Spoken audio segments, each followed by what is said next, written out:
Today we're going to discuss early extension. We're going to talk about why it's a myth, and we're going to talk about why the golfing industry continues to push it as though it's the holy grail of golf.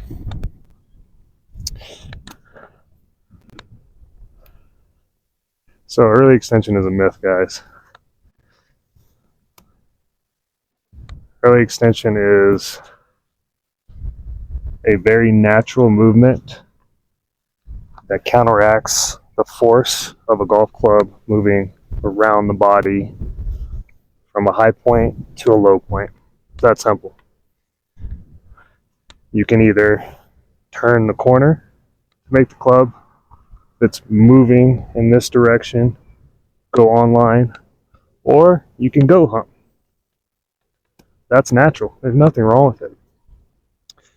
Peter Sr., one of the greatest Australian golfers that's ever played the game, he did it. Stood very close to the ball, and he went, boom.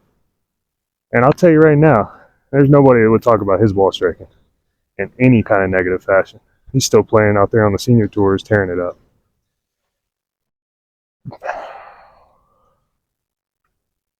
Keegan Bradley. Let's talk about him. He sets up cover. He early extends, comes out of posture. I do it. But that has a lot more to do with the way that I set up to the ball than it has to do with whether or not I am necessarily doing anything wrong.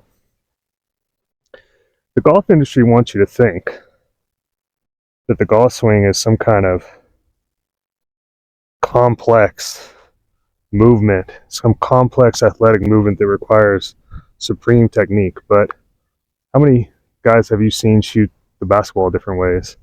How many times have you seen people do different things with a hockey stick, tennis racket, etc.? There's no one way to do this, guys. It's pretty simple stuff.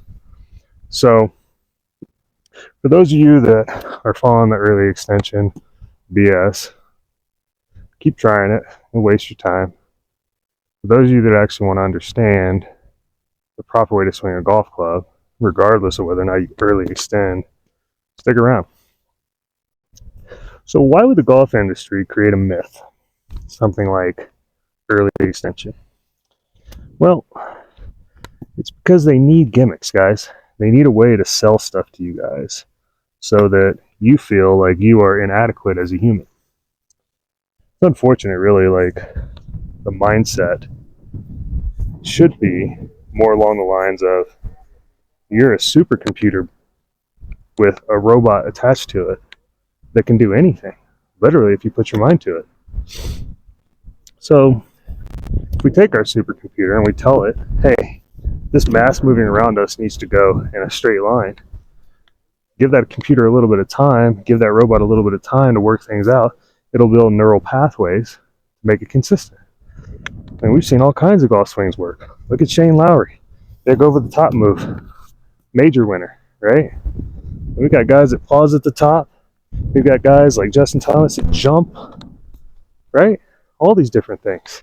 There's a million ways to do this, infinite. So somebody's telling you that you're early extending and that's just ruining your golf swing. That's complete and utter bullshit, okay? Here's the reality. Force equals mass times acceleration. And that's in a straight line. So we'll call this force equals mass times acceleration.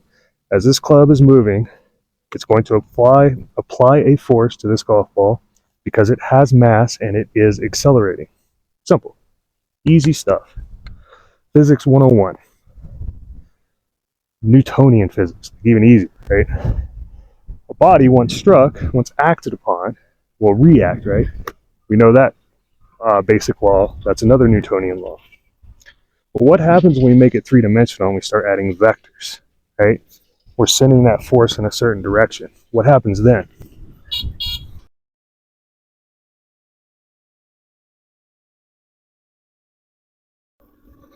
So force equals mass times acceleration, but we're vectoring it at an object in the ground, okay?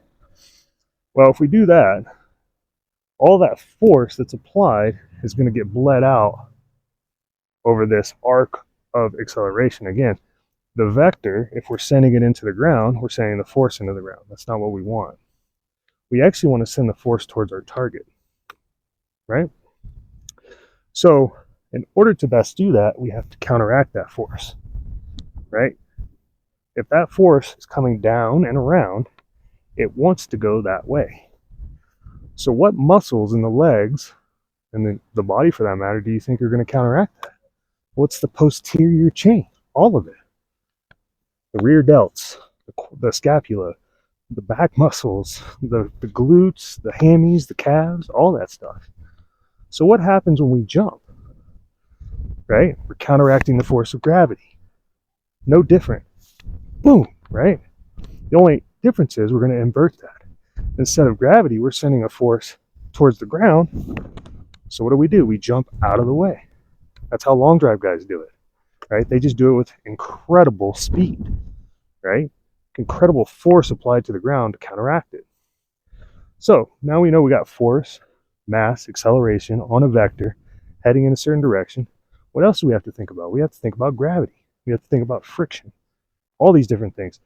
The friction of the ground, the surfaces we're hitting. Grass makes a huge difference in this game.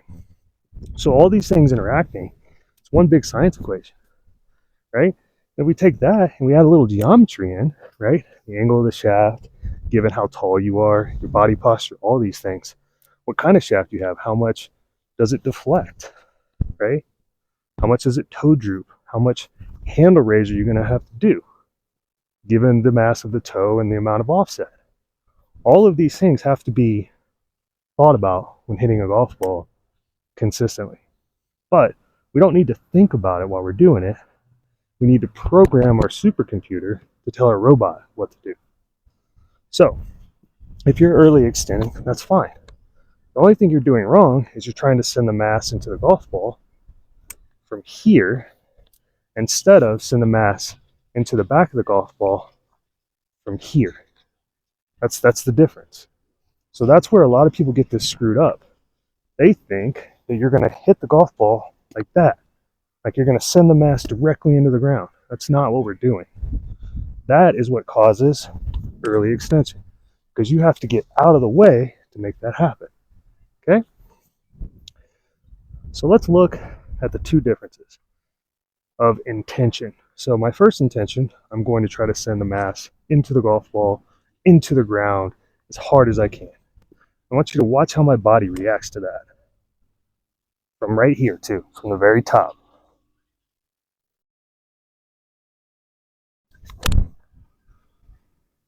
Okay? A lot of the energy that I gave that golf ball went into the ground. That's why it didn't go anywhere. Pretty simple stuff. It's not rocket science. But if my intention is to hit the back of the ball and send the mass that direction, let's see how my body reacts.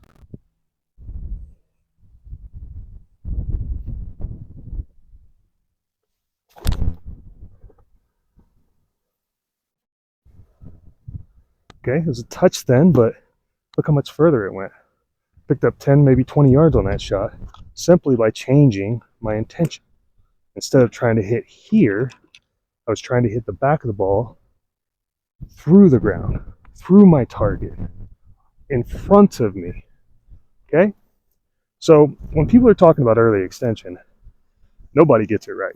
They're all wrong about it. They all tell you that you need to control your hips, keep everything back. And you see guys like Tiger doing drills. Even Tiger's bought into it. But here's the reality. If my intention is to hit from the inside, what's going to happen? I'm going to keep everything back because my center of gravity now drops. If I'm trying to hit into the ground, my center of gravity rises up into my chest. So now I have to pull like so. And that's what 99.9% of you guys are doing. It's just your intention.